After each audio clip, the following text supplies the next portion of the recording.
The meeting will come to order. Welcome to our April Board of Trustees Committee of the Whole meeting. It is so wonderful to see everyone present. Thank you for being here today.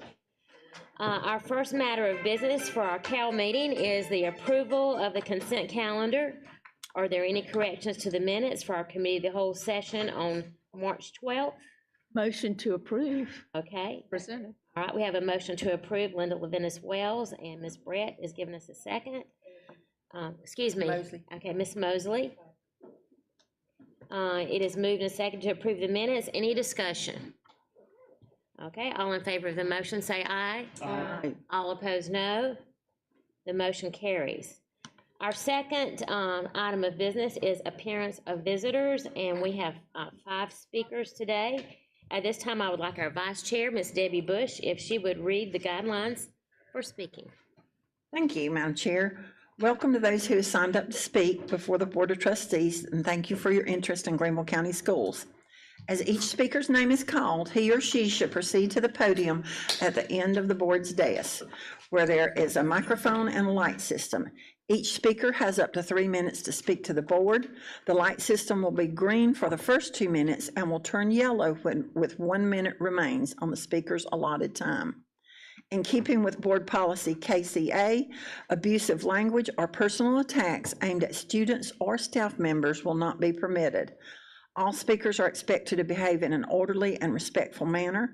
The board will not engage in discussion with the speaker or respond to the comments. The superintendent will designate a member of the staff to respond to each speaker in an appropriate and timely manner. Thank you, Madam Chair.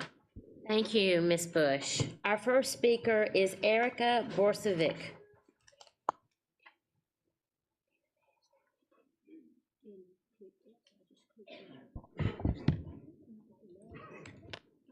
Good morning, how are you guys? I'm here because I am very upset about the closing of Greenville Early College. I'm gonna get tongue-tied and I apologize, I'm very nervous. So firstly, I'd like to tell you that my son attends there as a 10th grader currently, and I have an up-and-coming freshman who has applied to attend as well. I also have a child at Hughes Academy who wants to go to early college. The appeal for early college is that they have smaller class sizes. The teachers get more one-on-one time with the students. Academically, they're high. I don't know if you've seen the test scores for early college, but they're at like 90s and above, okay? The students have more time to grow with their peers. They develop tighter bonds, relationships. The staff and faculty there, the administration, they know these students by first name, last name. They know their brothers and sisters' names. They know their parents. They know if I got a new car, I had one of the faculty come out and compliment me on my new car because they come out every day after school, okay? This faculty is amazing. When we enrolled at GEC, we knew that anything outside of our core classes was a no-go, and we were fine with that. Academics comes first there. For sports, we go to Southside. I take my son every day after 3:45 and I take him to his sports. We're cool with that. My job, I changed up to allow us to take him to GEC because there's no transportation. Anyways, going on.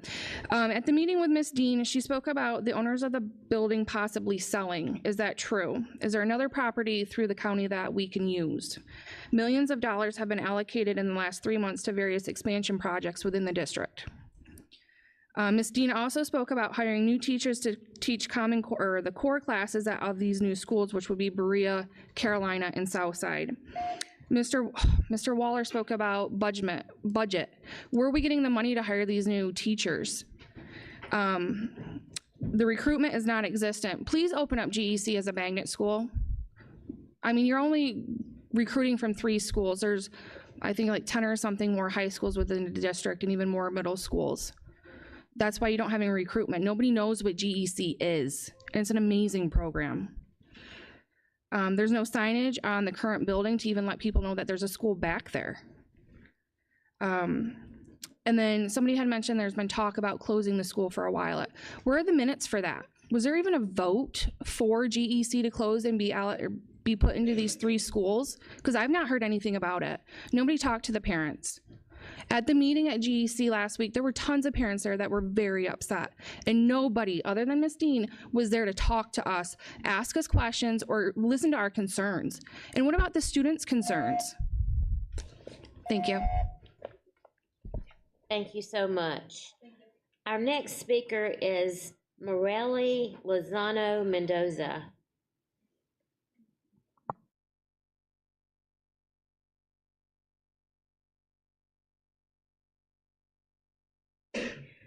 Good morning. My name is Morelli Lozano Mendoza, and I'm currently a sophomore at Grimberley College.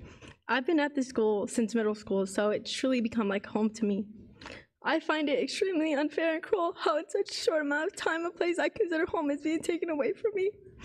From what has been shared with us, you want us to have a normal high school experience. What you fail to realize is that for many of us, this is our normal. We've grown up together, formed bonds, and become family. To be honest, the thought of going to a regular high school is scary for me. I've seen what occurs at a regular high school. In fact, there hasn't been a day where I haven't heard or seen some sort of altercation break out in the school I'm zoned for. My sister was planning on attending GEC next year, and I could tell she was excited to be in a safe space after all the devastating events she'd lived through at Tanglewood Middle. I hate the fact that she won't have that anymore. I truly don't understand why you guys are taking away a safe space in which everyone feels safe in, a place where you can be as weird or as silly as you'd like and not have to worry about being judged or picked on. As for other electives, when signing up for the school, everyone knew that the electives were limited. Most, if not everyone at that school is there for one reason: the chance of being successful in attending college. For most of us, academics are what matters, which you can see based on our test scores. So not having quote-unquote fun electives doesn't matter to us. Another reason you guys shared was not having enough students or not having a building. The reason we don't have students is because no one knows about us. I know multiple people who have never heard of the school. My sister is an 8th grader, and not once was this program talked about at her school. You guys say it's the lack of desire to attend the school, but truly it's the lack of promotion and encouragement. As for the building, GEC is not about the building. It's about the people, the students, the teachers, the staff. It's about a family. I truly don't care where we are or what distance I have to drive to get to school, as long as we're together. I know that maybe you guys won't change your minds, but I just want to let everyone know that you're not just breaking a school apart, you're breaking and dividing a family. Thank you. Thank you. Our next speaker is Caroline Van Hook.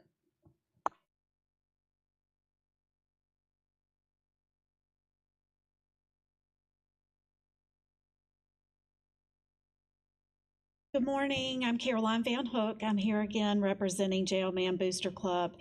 Today I'm just coming to you to say thank you for taking the time to understand our concerns about Jailman Slayton Field. We know that each one of you represents different schools, and we are very appreciative of what y'all do for our students and making our schools better. I, as a parent, have always told my boys that, you know, in life, whatever it is, you have to put yourself out there. You have to let people know what's going on. You need to be involved, and you need to try to make a difference. You just can't sit back and watch things happen and not speak up. We have really, really worked hard on this, and we really want to thank you for, again, listening to us, taking the time to continue to have conversations with us regarding all the issues that we raised about the field. And again, I respect each one of you in the position that you're in. I know y'all have to make a lot of hard decisions every day, but again, I just wanted to say thank you. Thank you, Ms. Van Hook. Our next speaker is Leanne White.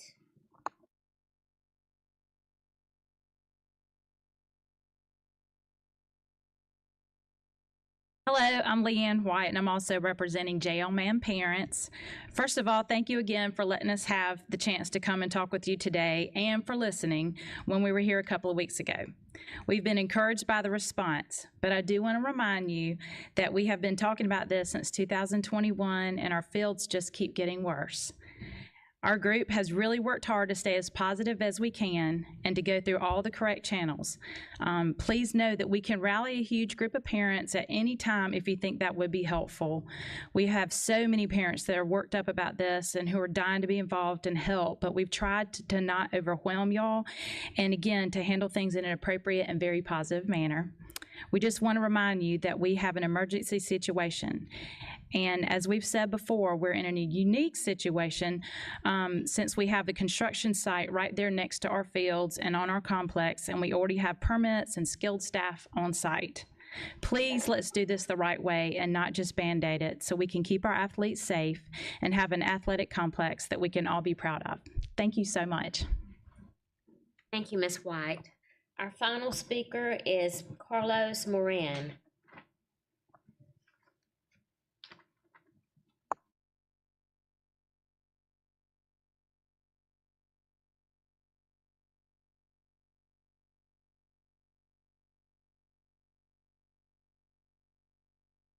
Hi, I come from Greenville Early College to speak about the relocation of it. First of all, I just wanted to express how unfair I think this decision is, because how much it's going to affect the students. I also wanted to mention how great this school is, that provides opportunities and pushes us to our greatest potential by believing in us and for every step of the way, no matter our circumstances.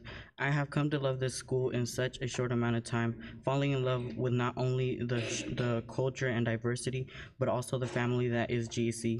So much so that the day they announced the closing, I cried. I was not the only one. Many of the students did. For many of them, they are being ripped from the only environment they know, due to the fact that some of them have been there since 6th grade. I also wanted to say, if it was a budget issue, where is the 53% that every vehicle in South Carolina gets? Like, where is that money going or anything like that? Why is it a budget issue? And I also wanted to say, if it was a problem, if the building is the problem, if they're trying to sell the building, why not relocate us together to another building? I wanted to express how bad, well, I don't know, in my opinion, Carolina, Berea, and Southside are, where we are not safe. I believe we're not safe. They have fights on the weekly. I know they, what's it called? They sell vapes and etc., something like that. And yeah, that'd be it. Thank you. Thank you. Our third item of business is instruction, and Ms. Debbie Bush will chair this section. Ms. Bush, I will turn this section over to you. Thank you, Madam Chair. The first item on the instruction agenda is the free application for federal student aid. Dr. Royston. Thank you, Ms. Bush. Ask Mr. McCoy and Ms. House to put together a presentation. I think probably everybody on this dais and people in the audience as well have heard all the concern around the change in the free application for federal student aid forms, more commonly referred to as FAFSA. At the direction of Congress, an effort was undertaken by the U.S. Department of Education to simplify the form, and I believe to a degree they were successful in simplifying the form. If I recall correctly, there was maybe 100 questions on the previous one and 36 on the revised form. The problem is all the logistics surrounding the implementation of this new form, which, if you look at it, should be better, should be easier for people. But the rollout and the logistics have been extremely problematic. And you may have read about the issues it's causing colleges in their admissions offices related to acceptance and communicating that acceptance to students, students being able to fill out the FAFSA form, none of which originates at any of our high schools, nor in any other high school in this country. But our school counselors deal with this at the high school level on a daily basis. We try to make sure that we're helping people, parents and students, to understand how to go about filling out the forms. that has become, while less complicated in the completion of the form, actually the questions you answer, the logistics of how to go about doing that have become very complicated. And the response time to answering questions and addressing problems has become extremely lengthy. So we thought it was important that you all know kind of the details of what we know about it. So as you hear your constituents or students in the schools that you serve talk about this and the experience they're having with it, that you would have a general broad-based understanding of what's going on, why that is going on, to what degree we're able to do something about it, and to what degree we're not able to do anything about it. So, Mr. McCoy, Ms. House, I'll turn it over to you. Dr. Royster. I think most of you know Elizabeth House. Elizabeth is our Director of School Counseling. She works really day to day with our counselors, trying to work through, I should say, some of these issues. The ones we can work through, as Dr. Royster said. A lot of this is out of our control at this point because it is form issues that we'll kind of talk about. So this, again, just gives you an update. If you have a kid or you've applied for a kid for college and you've already probably experienced some of this, possibly, it is not everybody that has the issues. It is certain students. We have members of our own staff that are having issues with their own students, trying to get them these applications submitted and everything. So, and I will say, as was pointed out in one of our meetings, it's not just students who have financial aid. A lot of colleges require you to fill out a FAFSA form if you're getting a scholarship from the college as well. So it's not just the smaller relatively amount of that, have financial aid. It's really anybody who's getting any kind of scholarship in most cases that have to fill out this form. So some of you may know this already, but there was 2 acts bipartisan passed by Congress last year. That really was aimed to update significantly. Hadn't been updated in a long time, tens of decades, years. And so it's been a long time since updated. But questions have been added over the years and things, but really a large overhaul had not been done to FAFSA for a very long time. And so this was supposed to better support students and families. If you've done it in the last 10 years, it's a very complicated process. We often help students at those nights of school, trying to walk them through that whole process. That, again, as Dr. Royce said, over 100 questions on the FAFSA form that you have to complete in the previous form. So fairly complicated for students to figure out. And so we have always supported them in the past in doing that. So what was these 2 bills, the Future Act and the FAFSA Simplification Act, what those were supposed to do, which we'll talk about first, it was updates to formulas to consider how the assets of students and their parents, and to include both taxed and untaxed income. And so really redoing how financial aid is calculated by formula. It's called now, again, for those of you familiar with the term, is now called Student Aid Index. You'll see that term a couple of times. SAI, or Student Aid Index, is now how it's being calculated, the new term. Supposedly it was a more streamlined application process, again, going from 136 questions, as you can see down there, and expanded eligibility for federal student aid. The whole point was to expand access, expand eligibility for students, and then hopefully create a new user experience with some, lack of a better word, I won't say completely artificial intelligence, but a little bit of some wizards to help parents identify and navigate through that form was what it was meant to do. So for that 24-25 award year, you can kind of see here that each contributor, including the student, is required to have their own studentaid.gov account. That'll come into play a little bit later. Again, if you've done this in the past, really a lot of times you had one account, your child's account, that you work through.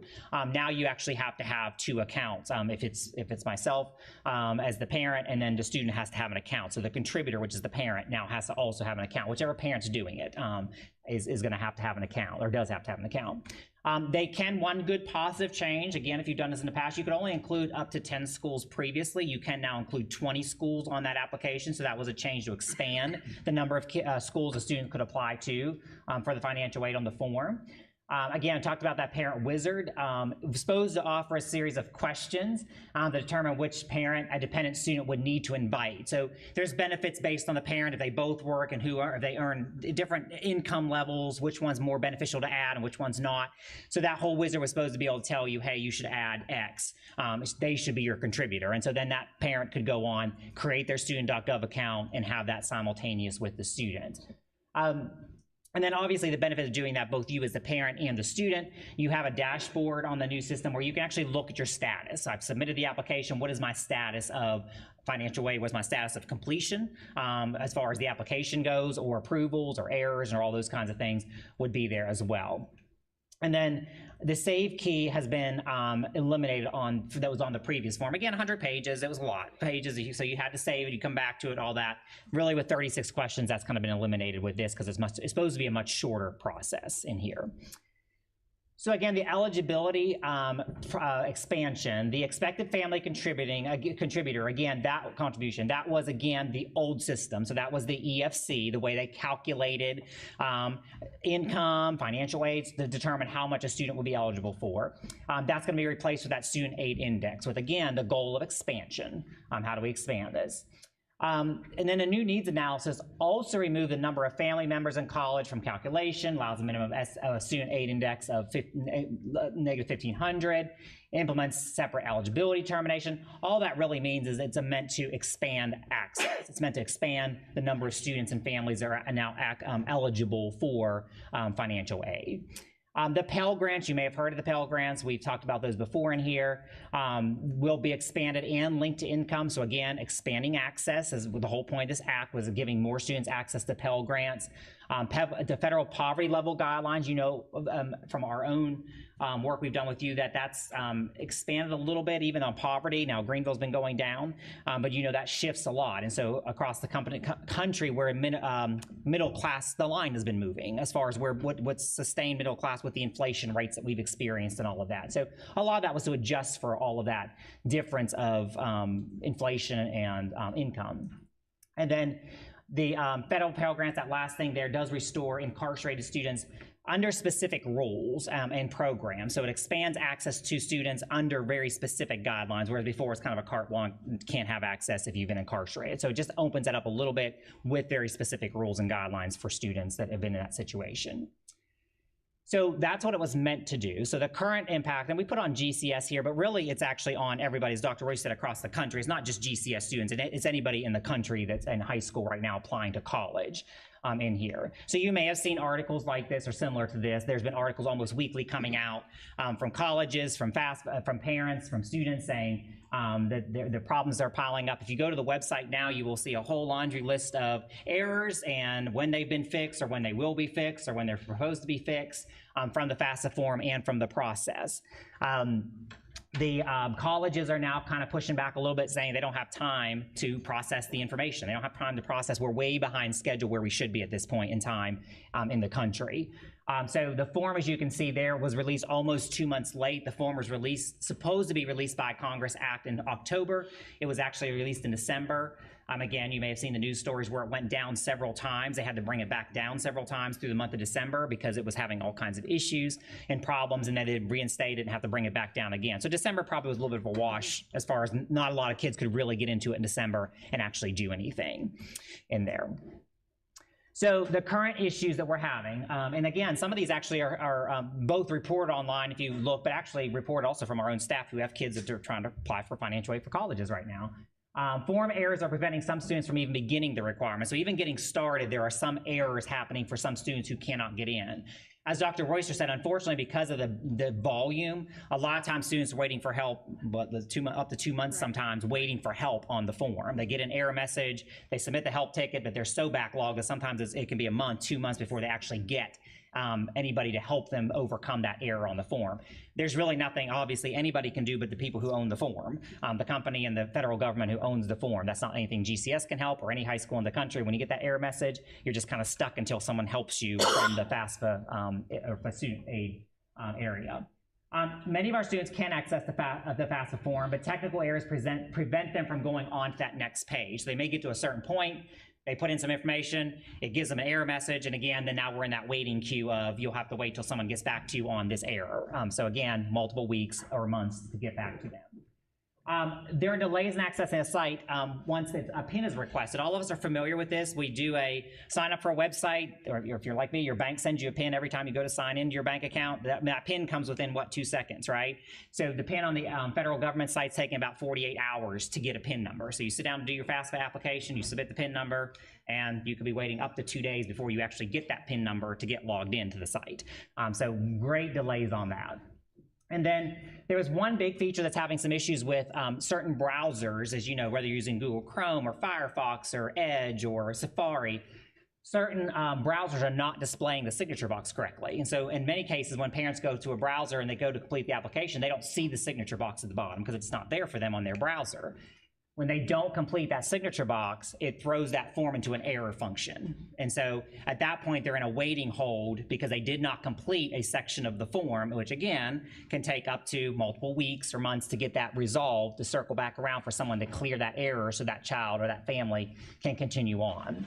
And then something that they are supposedly be fixing this month if they haven't already. In some cases, as you know, when you were choosing your school on the form, there was multiple versions of the same school. So it's Clemson University, Clemson, and Clemson U.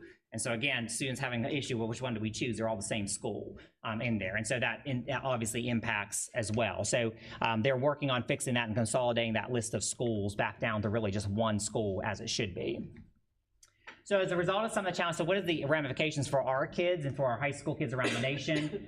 For those ones who can't get in, again, I'll emphasize this is not every student. There are students who are able to go on, complete the form successfully and move on, but there's many that cannot. And so right now, colleges cannot send financial aid packets to many students. They haven't been able to complete the financial aid forms to send to colleges, so therefore these colleges cannot obviously offer the financial aid to students yet.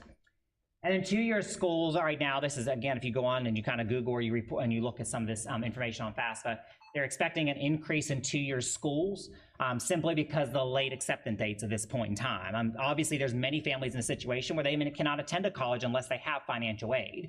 So if they don't know that they have the financial aid or it's being delayed, there comes a point where they're going to have to accept or possibly to go somewhere or delay a year. And so they're expecting, at least temporarily, there may be an increase in two-year colleges just because, again, students, many times easier to get into or the tuition may be free for two-year colleges for students to start attending. And then there are major delays in scholarships being offered from colleges. Again, scholarships like our Serene Scholarship, I think it's 30% of our Serene Scholarship is financial aid driven. So again, schools can't offer scholarships because they don't have the financial information yet from the students, financial aid information. So we're also seeing delays in scholarships being offered to students because they don't have, the colleges don't have the information to be able to provide to students. So some of the impact again, seniors are delaying acceptance to colleges while waiting on the FAFSA process. We are in April, and we should, by now, there's a lot of students who are accepting at this point. I mean, they're getting offers and we're accepting colleges or we're trying to decide which colleges we're going to go to. At this point, many of the schools have not even given offers to students because they don't have the information. So we're way behind on acceptance and where students, a little uncertainty, I should say, with students at this point in time, where most of us, when we applied to college, we knew in April or March where we were going to college, we were accepted and everything was good. And then you can see that students are causing delays and miss out on housing opportunities. Remember what I said before, there are students who are not applying for financial aid, so they don't need to wait on anything. So as those, as you know, that's a competitive, depending on where you go to college, that's a competitive process sometimes with housing. And so if the students don't need financial aid or need very little financial aid, they obviously are kind of gobbling up some of the housing opportunities that were in the past all students had access to because the financial aid would have been approved and all of that. Also increased chance of missing acceptance. Colleges have not been holding, they can't hold indefinitely spots. So there's certain programs like the nursing program at Clemson is pretty rigorous. It's pretty, competitive as far as that process goes. So again, if you've got a student who's financial aid, waiting on, I can't accept my nursing spot until I know if I have financial aid. And we moved on to Ms. Lennis Wells, who doesn't need financial aid, and she's like, yeah, I'll take that spot. So, we've started stacking kids and jumping to a degree of the, of the process. So again, it's giving some students a missed opportunity that they're not going to have because of the delay in process. And you can also see increased chance of missing acceptance and also school-specific scholarships. Again, they don't wait forever. You have a deadline where you have to accept a scholarship. But again, you may not accept a Clemson scholarship, for example, if you know you can't get the financial aid required to actually attend there, or you don't know that yet. And then Serene, I mentioned already, you all know this, I think we sent a memo to you guys, we had to delay the acceptance or your approval of Serene scholarships until, I believe it's the June board meeting we delayed to, simply because we don't have the Serene scholarships to bring to you. We don't have, again, it's 30% of the Serene scholarship is financial aid, so we don't have that yet for our students to be able to bring that to you at this point. So we have increased support. I will emphasize there's very little we can do given most of the errors are really on the federal government side. We can't go in and clear the errors. We can't go in and do any of that. What we have tried to do in Elizabeth's department and the counselors have really tried to work with the students and the parents when those questions arise, but a lot of times I'd say 80%, 90% of the time, it's more we're getting in there and realizing, yeah, you just got to wait till the federal government to clear that error. Yeah, you got to wait till this happens. We're really not able to help them at this point. We are able to advise if they have questions about income or things like that. We certainly are able to advise with that. So we did include additional FAFSA support to students and parents. Again, that's limited on what we can help with.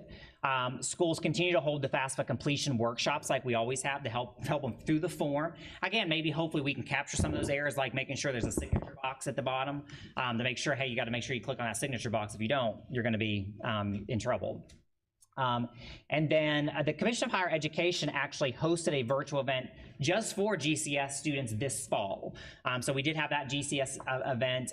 Again, even they're not able to overcome programmatic errors, but they did have a meeting with our parents, which was great to have that directly just for us versus in the past it's been a little bit more across the board, but they were able to hold one just for us this year, which was good.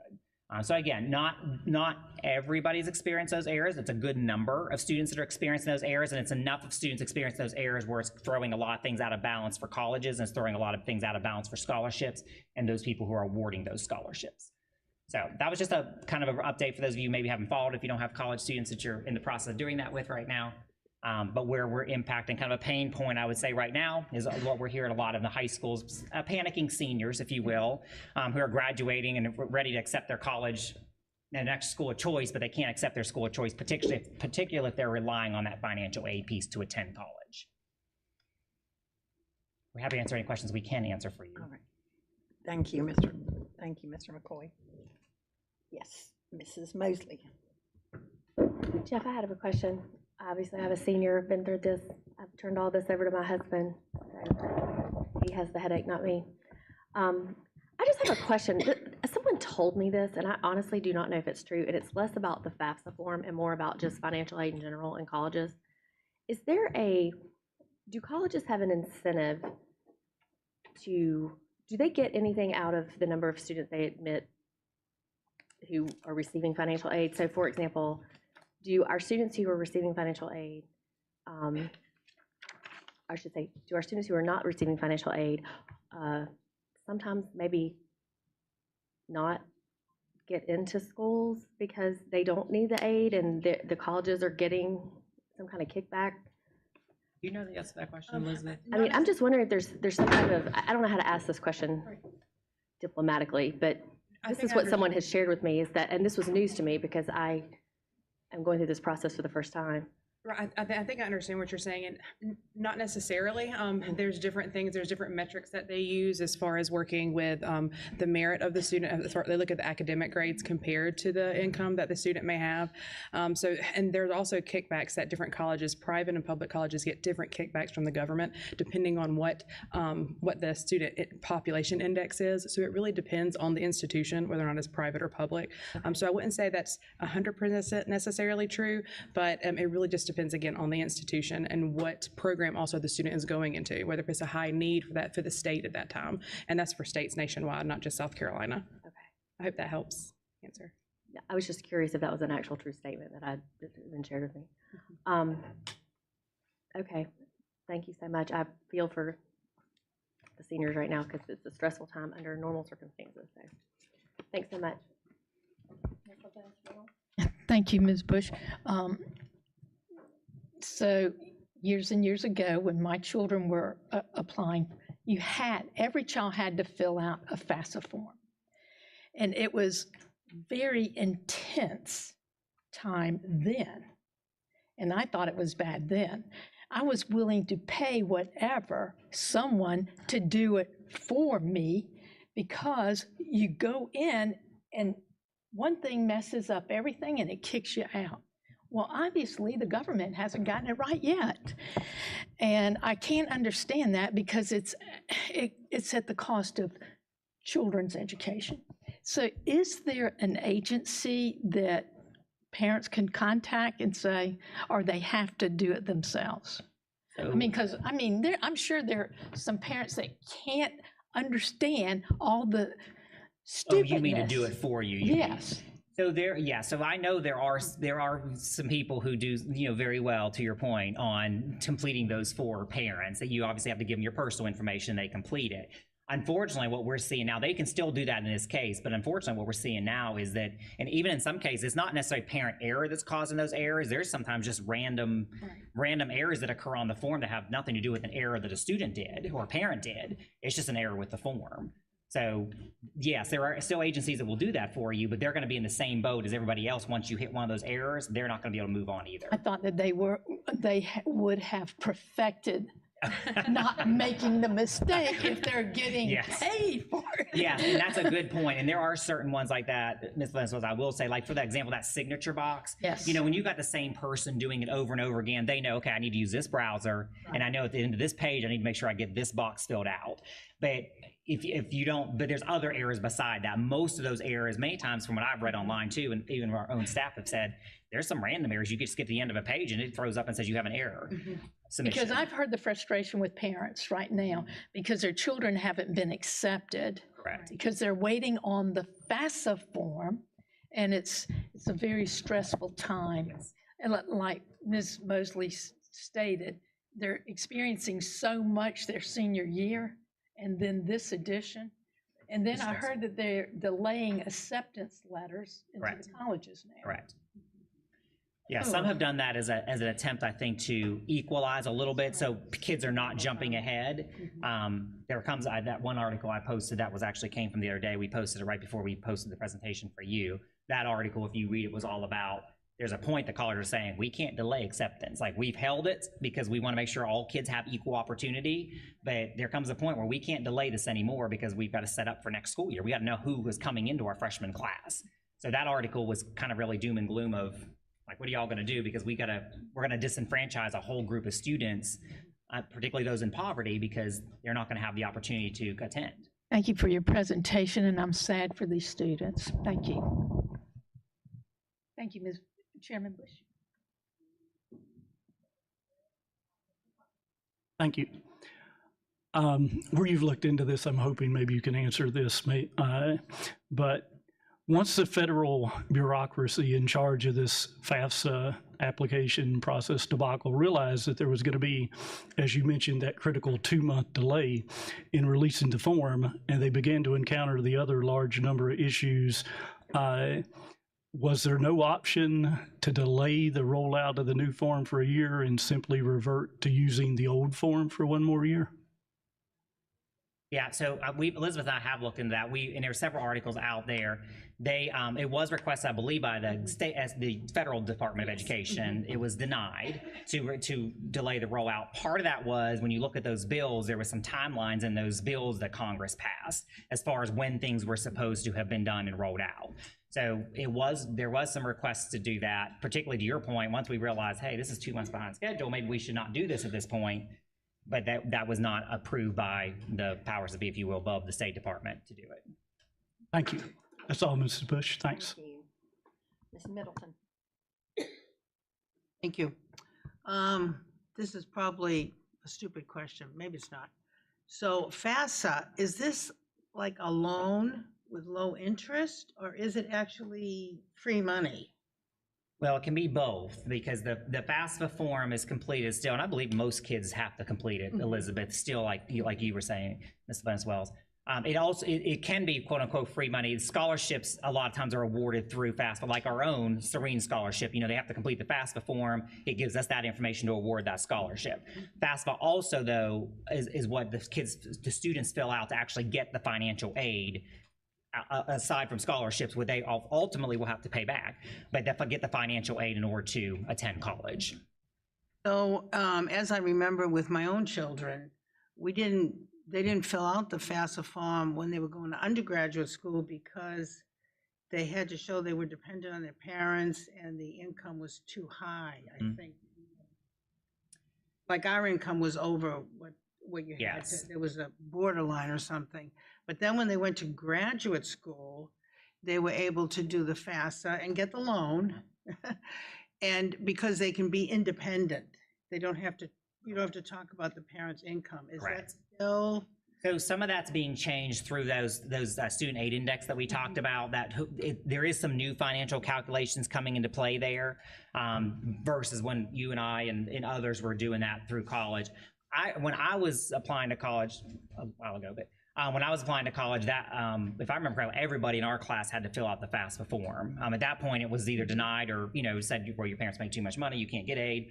But again, we were completing that more for the scholarships for the colleges, because most colleges at that point required that FAFSA form in order to award a scholarship to you, because it contains all the financial information for the parents.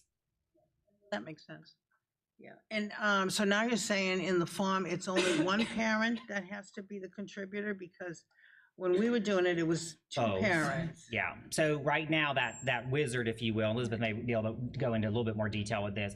Right now, there's a wizard in there that kind of, you answer a bunch of questions, and then it basically says, well, Elizabeth House should be the contributor on the form.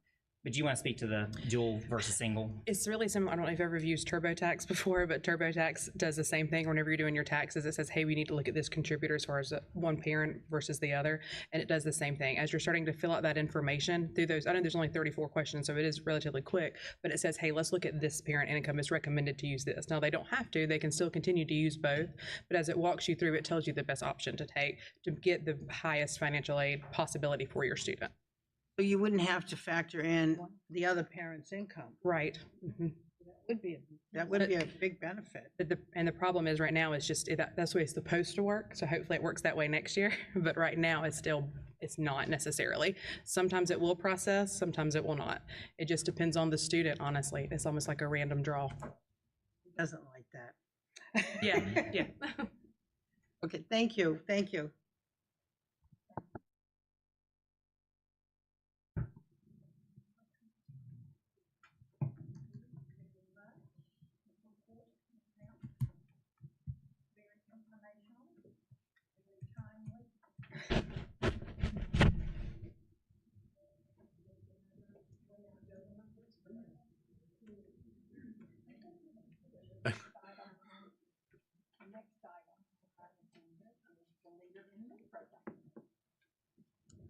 Thank you, Ms. Bush. Middleton had requested earlier in the year some additional information. There are a number of schools in the district that operate a Leader in Me program. You all may be familiar with that. Some of you probably been to visit some of the schools where they did their presentations. In fact, I know there were a number of you at Woodland earlier this year, and you saw a slice of that at Woodland. There's several schools that use Leader in Me, again, related to and a program of Covey. If you go back to the original Covey principles, there are 7 principles, and over, probably 2 decades, they've expanded those 7 principles to cover all sorts of groups at all kinds of levels. But it all goes back and is based on those, generally speaking, those 7 principles. So we have schools that actually do Leader in Me. We have other schools that do their own programs based on the 7 habits. Then we have other schools that do all kinds of other programs, capturing kids' hearts, various other programs that have similar goals and have similar structures. But this presentation request has to do with, in particular, Leader in Me. So Mr. McCoy is going to walk you all through what Leader in Me looks like, what the composition and framework of that program is, and also, like many other things, there is a cost to it. Some of our schools that are participating in it started out under a grant funded by the state. Others have used a mix of their funding and community funds that they've raised. Interestingly enough, you can base a program on the 7 habits without paying anything for it. Now, I would advise that you buy one of the books for everybody that's going to participate in it, but so you'd have a very minimal cost. But anyway, Mr. McCoy is going to elaborate on all that, so to leave all of us, I think, with a more clear understanding of what this program is, what it isn't, and the things that, at least in the world of Covey, are similar to it. Mr. McCoy? Thank you, Dr. Royster. So just as Dr. Royster already kind of introduced a little bit of this to you already, both Leader in Me and The 7 Habits is based on Stephen Covey's book, The 7 Habits of Highly Effective People. Most of us have probably read that book at one point. It's a pretty decades long, right, book that came out. They now have kids books based on that. They have a 7 Habits for teens. They have a 7 Habits for healthy kids that's younger grades. So they have a lot of spin-offs of that now that they've done since then. But it is based on those 7 habits as far as Leader in Me is. The school framework that fosters leadership in students to build a culture of trust and boost academic success. So that's their big tenet, is that they really are focused on building that culture of trust. And as a byproduct, then also with their trust and relationships with students and teachers, then the academic achievement will go up as well, as kind of their surmise for the program. It attempts to instill those life skills in students to help them excel at life. So again, you'll see in a second kind of what those tenets are that they've kind of boiled down from the 7 habits there. They do have, although you don't hear about it too often, they do have a 9 to 12 program. I don't actually know I know there's some schools that do it. I'm not in our district, and I've not actually know of any in South Carolina. I know some around the country that do the 9 to 12 program, but most in our district, it's going to be K-8 is more where it's going to be found more popular, and mostly in elementary school as well. As Dr. Royster said, we'll talk about cost. It is expensive, as Ms. Levin as well said. It is not cheap to do this, and so we'll talk about what that looks like down the road. This is just kind of the culture. What is Leader in Me? This is, again, I mentioned the culture already, but if you've been to the day, I think some of you went to the Woodland Day. If you went to one of those days, you know that leadership's a huge component of it. There's a lot of signage out there about leadership and kids being leaders, and everybody can be a leader, and really creating a specific and intentional opportunities for students to lead. That can be as simple as, in many schools it is, but that can be as simple as in elementary, intentionally, you have a line leader, and that rotates and that changes. That can be as simple as establishing in kindergarten those leadership opportunities for students, but they're very intentional about how they teach students how to lead. And then again, that culture of trust and respect, but also relationships. How do we build relationships with students so that we can have tough conversations with them? And then the academic piece, of course, again, you got strong relationships with students, and we know from research that the students are more likely to achieve. So these are the 5 paradigms, if you will, that are contained within the Leader in Me program. So that very first one, again, you'll see in the signage if you've been to one of those schools, that everybody can be a leader. So they believe in that tenet that every child has the ability to lead in there. And that's the whole goal of that program from K to 5 or 6 to 8 or wherever you're doing it, is to help students to become leaders. Everybody has genius. So, and again, that's not ununique in many of our schools. We believe all students have genius of some sort. Some students that might be art, some students that might be academics, but really this is focused on not necessarily academic genius always, but really what's your niche? What are you good at is really discovering what that is for each student. And then change starts with me. And so again, in their program, I'm sure you saw it at Woodland, in their program, they really take kind of a proactive piece that if you want something to change, and it's got to start with you, that you've got to be the one that initiates, you've got to be the leader to kind of step up and take that first step to make change. And then empowering students to lead, we talked about that. Just everybody has a voice, so every student should have a voice to speak what they believe or what they again are maybe advocating for, but giving students a voice. And then partnerships, educators and families. It's very strong on partnerships with families and community and schools. So those Woodland Days that you'll see a lot of parents, a lot of community members out there. I don't want to say they sign a pledge necessarily, but there's a lot that they do with the parents and the community to really say, hey, here's the Leader in Me tenets. This is what we're teaching. This is what we're trying to instill in your students. So most parents, I would say, at least in the schools I know of in Leader in Me, most parents know they are a Leader in Me school. They may not be able to cite the tenets, but they know that they are a Leader in Me school and what that means. So just currently, just so you're aware, these are the current Greenville school current GCS Leader in Me schools. You can see it's 7 schools right now at this point in time. I will say 2 of those schools came on board during the free, the state did a pilot a couple of years ago where they actually offered for free to pay for the 3-year implementation.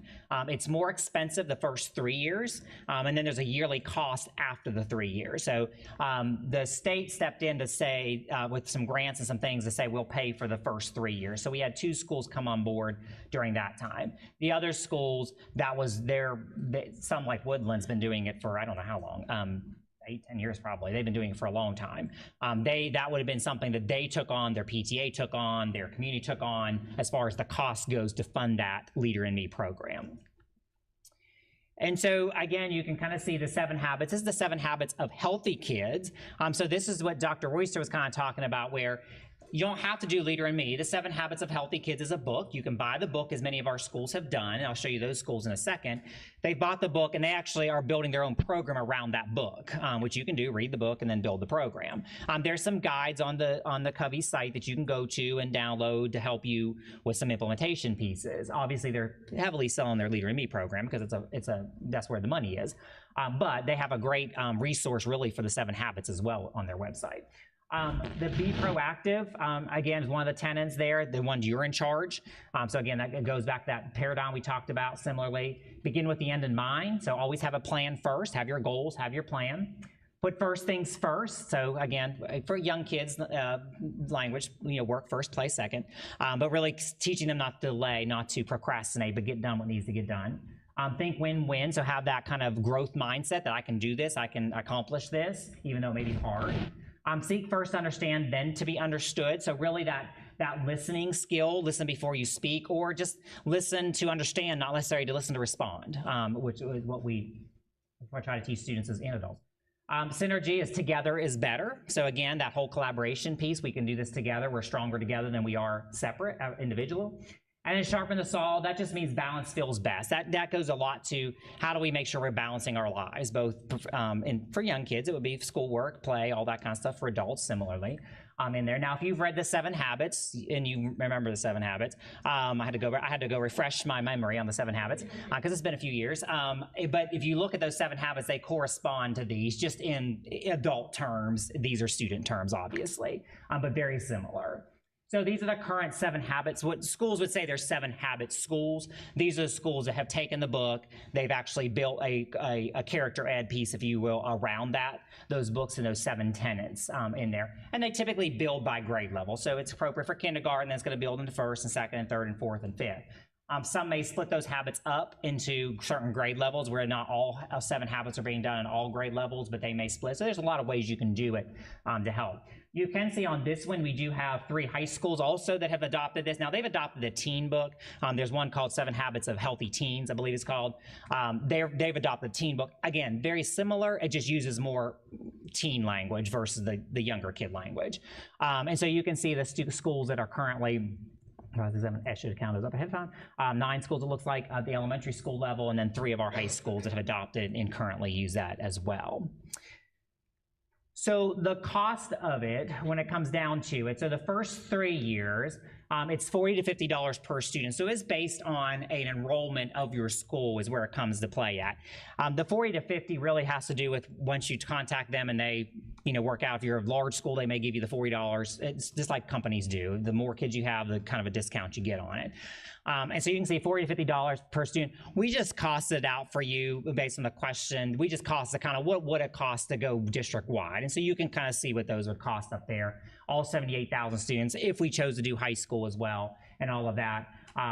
There's 2 different costs there. So again, the first 3 years are more expensive, $30 to $40 per student. There's a lot of training that goes involved in that. There's a lot of them coming on site and coaching that's involved in that. And then the ongoing cost, once you get past the 3 years, you can see is $14 to $19 per student. You just pay that annually as a school to continue to be in the network. And so you can see, again, the total cost there, $3.1 to $3.9 million is what that would cost to do that. Or per student, ongoing cost would be $1 to $1.4 million ongoing. Again, that's if every school jumped on board. Now, again, the way typically we have schools, a lot of times, and Leader in Me would tell you this as well, you have to have community buy-in, you have to have student buy-in, you have to have parent buy-in, teacher buy-in. So we wouldn't obviously roll a program out normally like that across the district. That's just give you the cost of what it would be if we chose to do that. And then you can see also there the 3-year implementation cost will be somewhere between 9.3 and 11.7. Again, obviously there'd probably be discounts applied for something that size, but that's about just using the numbers on their website. These are just coming from their website. As far as their cost goes, this is what it would cost first 3 years versus ongoing costs from there. So what does that get you, those 3 days? Those 3 days really get you, the on-site staff training is the biggest component of that. If you've ever done that and bringing people on, you know it's expensive to do that. So you can see the 7 habits, these are the topics of the trainings. The 7 habits is the first 2 days that they go through. That could be in the summer, that could be at the beginning of school year. Launching leadership is a day, creating cultures a day, aligning academics is a day, and then empowering instruction is a day. So all of these are with the teachers or administration as they go to build out the program. So there's also, with that first 3 years of implementation costs, there's 2 on-site coaching days per year. That's when one of the Leader in Me coaches are coming on, working with your school, working with your teachers or your administrators. There's 2 community coaching days. Again, as I mentioned, the community has to be bought into this. It's a big community piece that the community has to be involved in. So there's community coaching days as well to bring the community in and parents. There's also coaching phone calls and other virtual support. So if a student or a teacher or administrators need some additional outside those 2 on-site days of coaching or those other PD days, they can actually utilize some on-site and utilize some phone calls or virtual support. There's also regional new staff training. That's really more past year 1. Once you've trained the whole staff, you bring on new staff and you send them to the training. Again, South Carolina's got a pretty big presence, so that would probably be in South Carolina, although they do them all over the country. But they would do it regionally for us. And then same with regional principal develop. If you have a Leader in Me school, that principal leaves, you bring a new principal who's not been trained, and that principal would go off and be trained as well as Leader in Me. And then they do have online resources, what the teachers would use, the resources for Leader in Me, the lessons that they would use, the support, and then training modules. So again, teachers need a refresher. There's a whole online piece of training modules that they can go through if they choose to do so. And then the student leadership curriculum rather, as I said, leadership's the big component in this. And so the leadership curriculum is really for how teachers teach students how to become leaders. So that would be part of their, whatever they build that into the day, or they have a set aside time, 10 minutes every Friday or 20 minutes every Friday, whatever that looks like for each school, is when they would actually do those lessons with students on leadership and leadership development. But again, I'll emphasize that much of that, if you go observe Woodland and Summit and all that, you'll hear that kind of Leader in Me language all throughout the day. It's not just a one lesson we do once a week. It's really the language throughout the day, all teachers with students in there. So again, this presentation was really just answering a question about Leader in Me and all that. We put the costs in there just so you're aware of that. That's not a recommendation from the administration. That was just simply a FYI, here's what Leader in Me is based on the question, and we gave you some other information as far as costs go and where our schools are.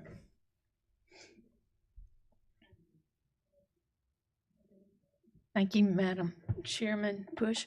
I'm very familiar because we did, I had grants out of the Department of Justice, and I'm just wondering if I'm sure you've looked into it, but 7 Habits for Highly Effective Law Enforcement delivered in all 50 states. Oh, I did not know law enforcement that. agencies. So I'm very familiar, but what I did was I wrote grants to the Department of Justice and the COPS office and got funding for that because it is a very expensive training. And but I thought you were going to go in a direction where the Leader in Me, that's the cost. Are you thinking about developing our own program, or you want to focus on this because it is pretty well known throughout? So we really were just answering the question from the board member on this question as far as what Leader in Me is. Okay. And really just kind of overview. I don't know that all board members have seen it in action. It is a good program. It's a great program, and it does develop leaders, and it helps students, understand. And the 7 habits are highly effective. Yeah. So what that means. There is a requirement that all schools have a program similar to this. Yes, sir. That was somebody. Oh, I don't have to stop talking. Oh, okay. I'm not supposed to stop talking.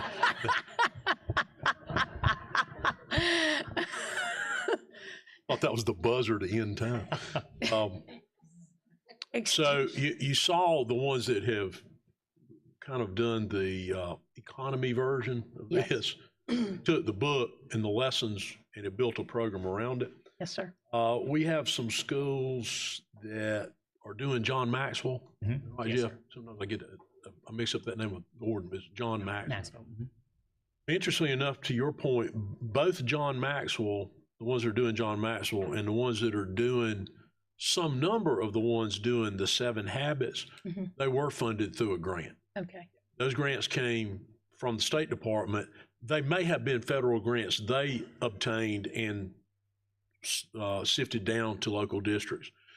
So to your point, if a school wants to pursue this, our grants person would help them to seek out if there were grants. Then, as I mentioned at the outset, some of our schools do Capturing Kids' Hearts. Some of you remember visiting schools a couple of years ago. We went in and they were actually in the middle of a visit and they were doing a review of their program. Right. That's another one.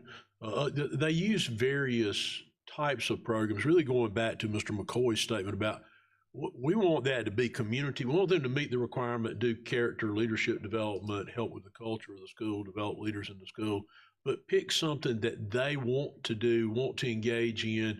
People tend to be more committed when they make that choice. Again, this is an extremely good program.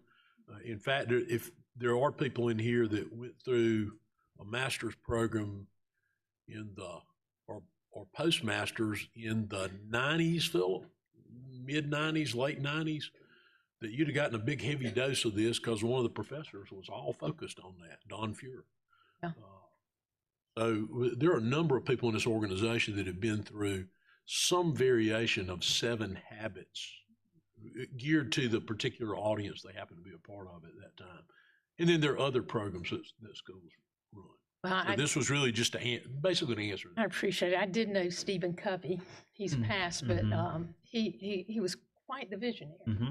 So anyway, it's a great program. Thank you, Ms. Bush. And I would just add, Dr. Royster did say about the grants, the State Department grants did covered the first 3 years, and then the schools knew they had to commit to the funding after that.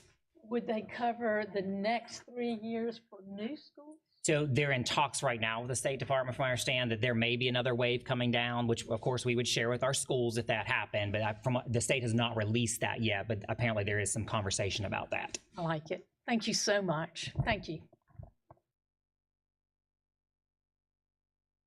Thank you.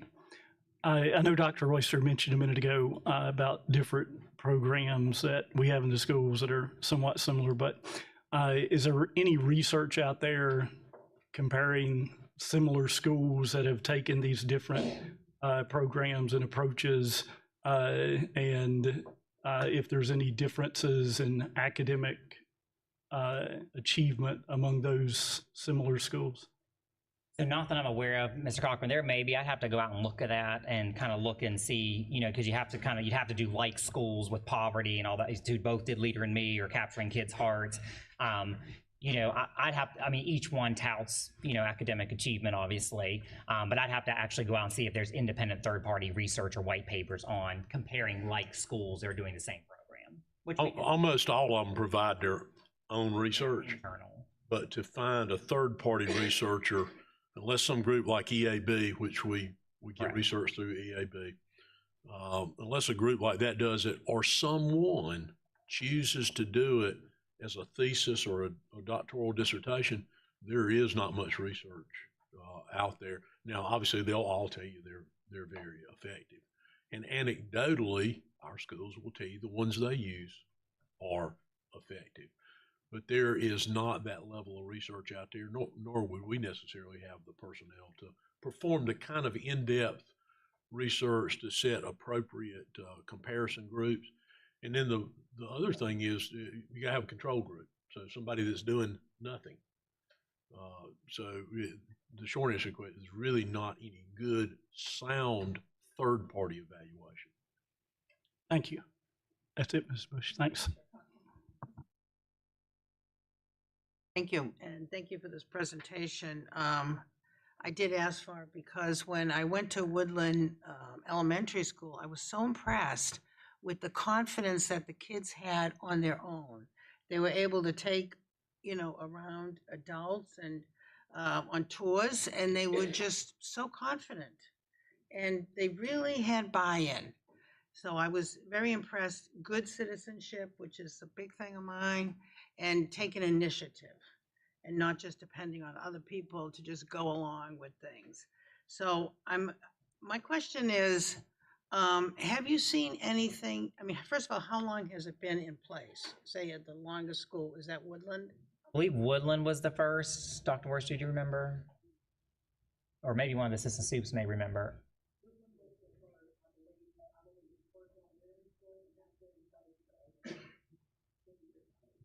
And at one time, Marissa, you may recall this, didn't Sue Cleveland do a program based on the 7 Habits, not the paid-for version?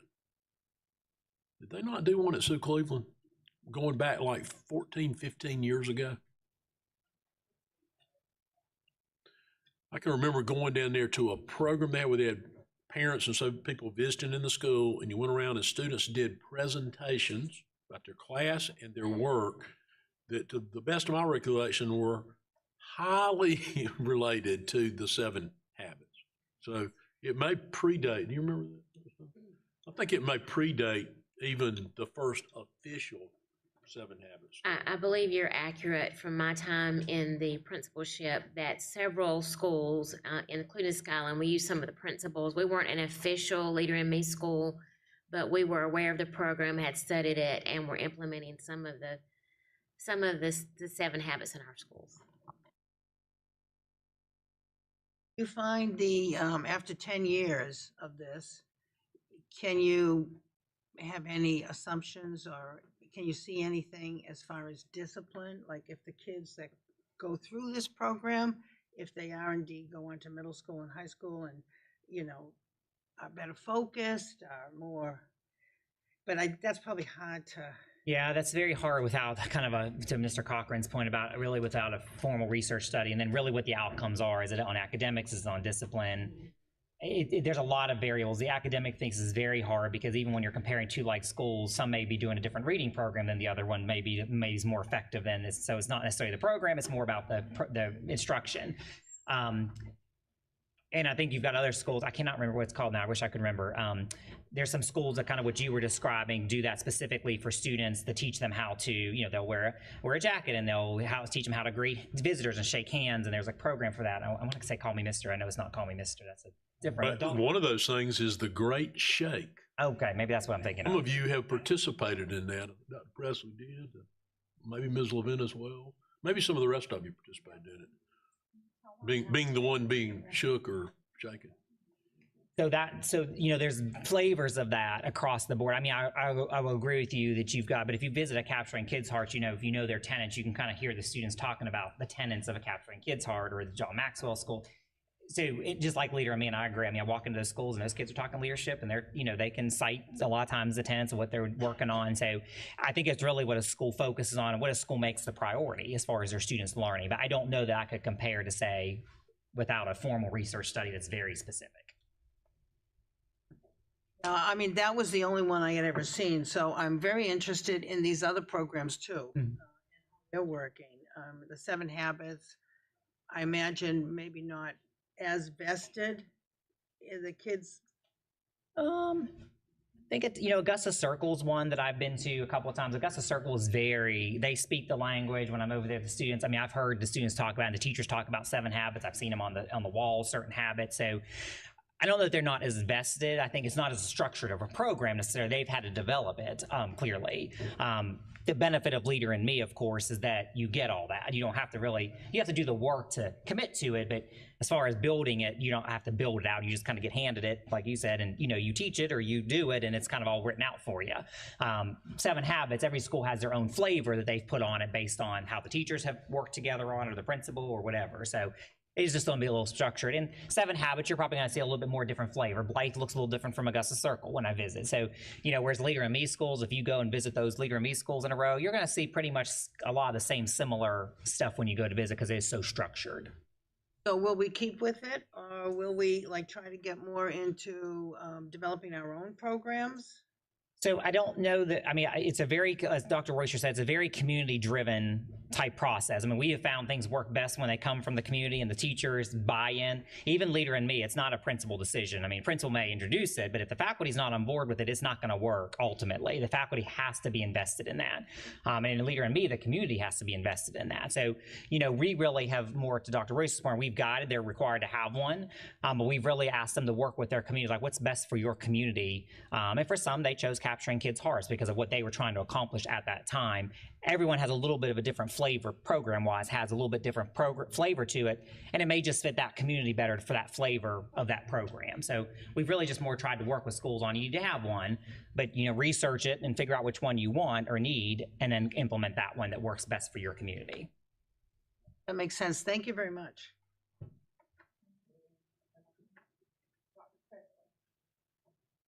Just very briefly, Mr. McCoy, thank you for this presentation, and you basically answered my question, but I want to reiterate the importance of letting our individual schools make those determinations, because you were exactly right. The flavor, the needs, the direction of a particular school is critical in this, and you have to have the buy-in. So thank you guys for continuing to allow that latitude.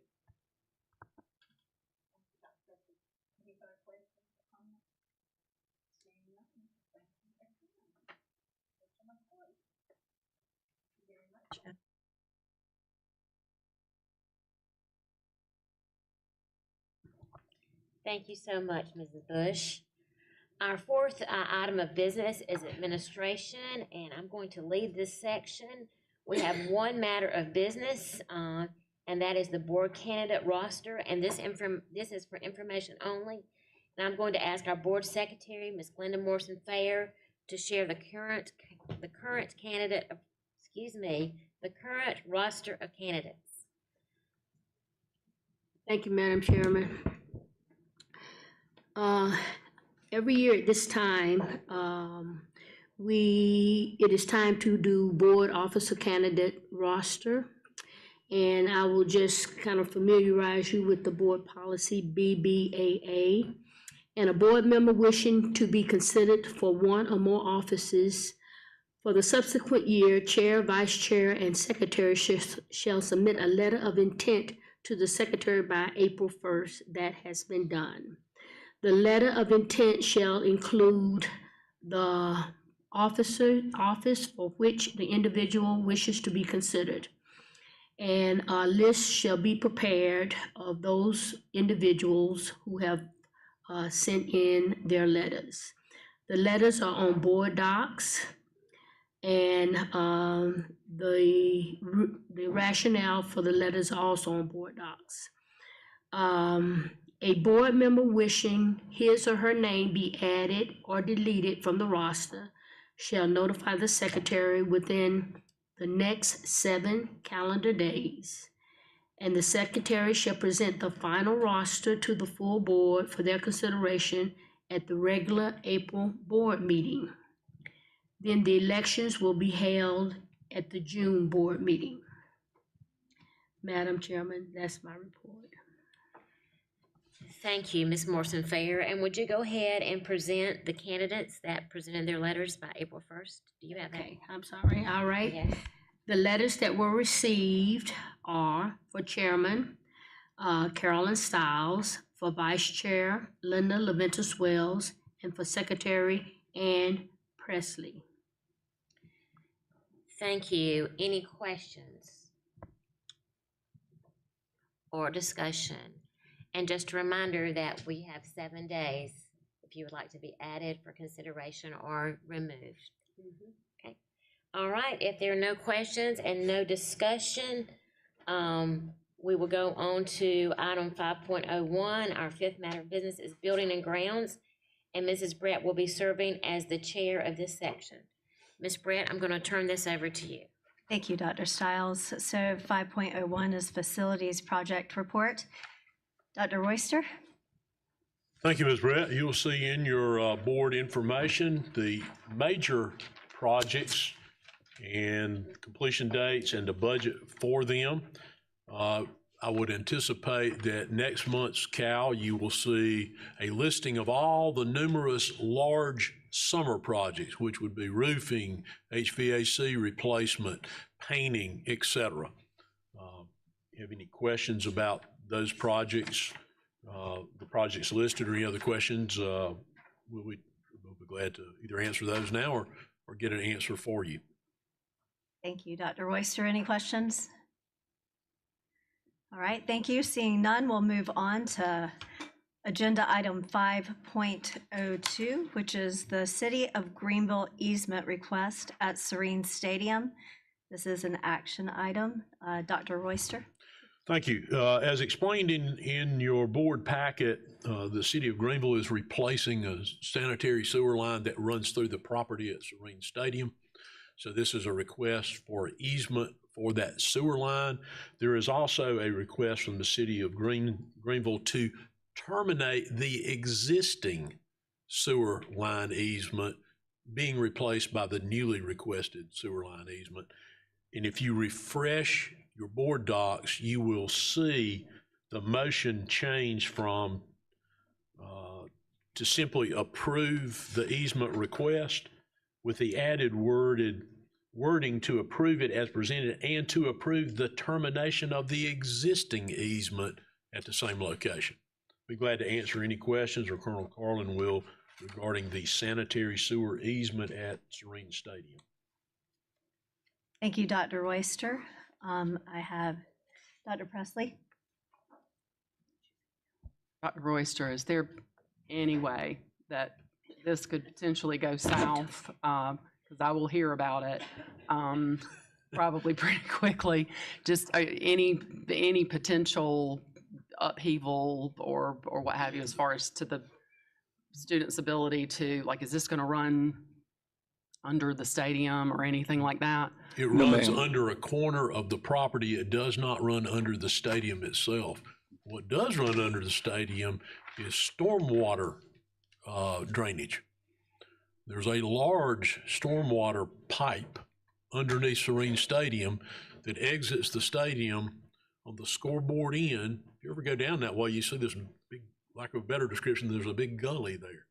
That pipe discharges into that. We put, over time, maintenance has put rock in there. So this will come through that parking lot down at that end. Generally where they park buses, other team buses, and Greenville High's team buses during football, during other sports sometimes, depending on the size of the game that they're playing. And they will replace everything they tear up, they'll replace. They're also going to re-gravel that parking lot for us as part of the arrangement. Is that right, Colonel? What's the timeline for this, or do we know? We don't know at this point. They're still gathering all their other easements with neighbors and that kind of thing. I can get a more firm or anticipated timeline from them. The potential conflict might be if they get into football season, but it would be with team bus parking. And if there is no other, if it does interfere and there is no other solution, they can drop their passengers off and then come park up here and be shuttled, drivers be shuttled back down there. Looking forward to it. Thank you, Dr. Presley. Any other questions? Okay, seeing none, do I have a maker of the recommended motion? I can. Thank you. To approve the easement agreement with the City of Greenville at Serene Stadium as presented, and to approve the termination of the existing easement at the same location. Thank you, Ms. Middleton. Do I have a second? Thank you. With no more, do I ask if we all, are we going, okay, this is my first time, so y'all hang out with me for a second. So, all in favor, please say aye. Aye. Any opposed? Thank you. Motion carries. Thank you. And with that, we are done with buildings and grounds. Thank you, Dr. Stiles. Thank you so much, Mrs. Brett. This concludes our Committee of the Whole agenda for today, and I need a motion to adjourn the Cal meeting. Motion to adjourn.